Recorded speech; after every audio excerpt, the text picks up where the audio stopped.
Most modern hotels skip the 13th floor. They go straight from 12 to 14.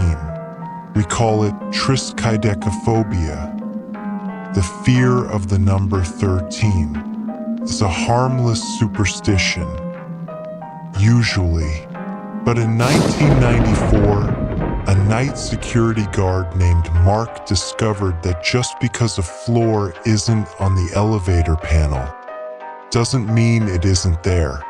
Today, we look at the case of the Grandview Hotel and the man who spent 40 minutes in a place that officially doesn't exist. The Grandview was a relic of the 1920s, all gold leaf and heavy velvet. Mark liked the night shift because it was quiet. His job was simple: walk the halls, check the fire exits, and make sure the ballroom stayed locked.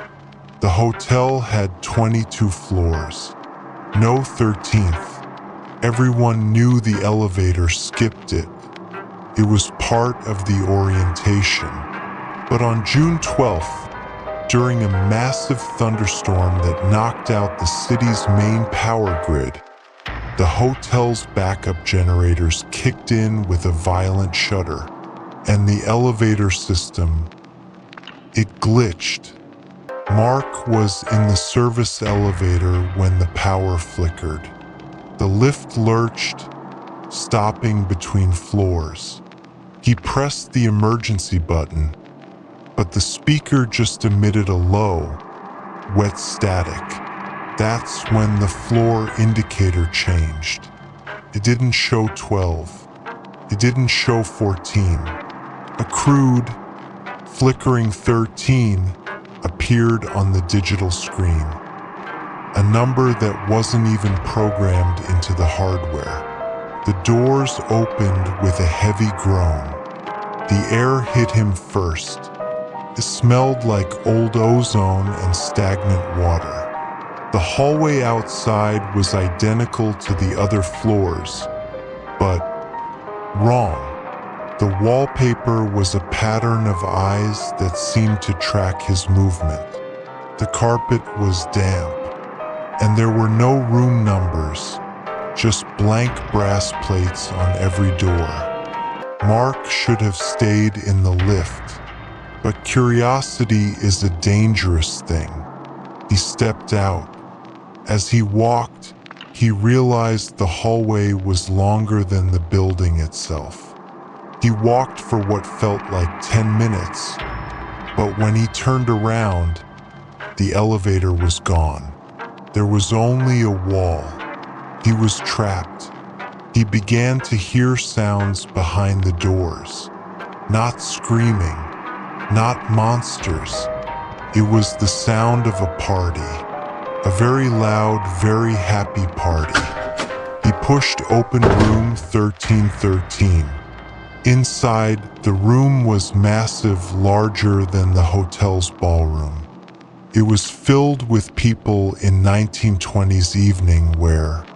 They were dancing, but as Mark watched, he realized their movements were too fast, like a film played at double speed. And when one woman turned to look at him, she didn't have a face, just a smooth, pale surface with a single wide mouth sewn shut with silver thread. Mark ran. He didn't look back until he found the stairwell. He ran down, leap after leap, until he stumbled out into the lobby on the first floor, breathing heavily. His replacement looked at him in horror. Mark had been absent for not 10 minutes. He had been missing for 3 days. The elevator had simply been standing on the 12th floor the whole time, empty. But one thing was found in Mark's pocket that he couldn't have had there. A gold coin from 1923, warm to the touch, with traces of silver thread stuck to its edge. Mark never returned to the Grandview.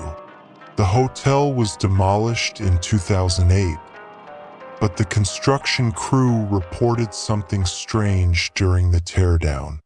When they removed the elevator shafts, they found a small, windowless room between the 12th and 14th floors.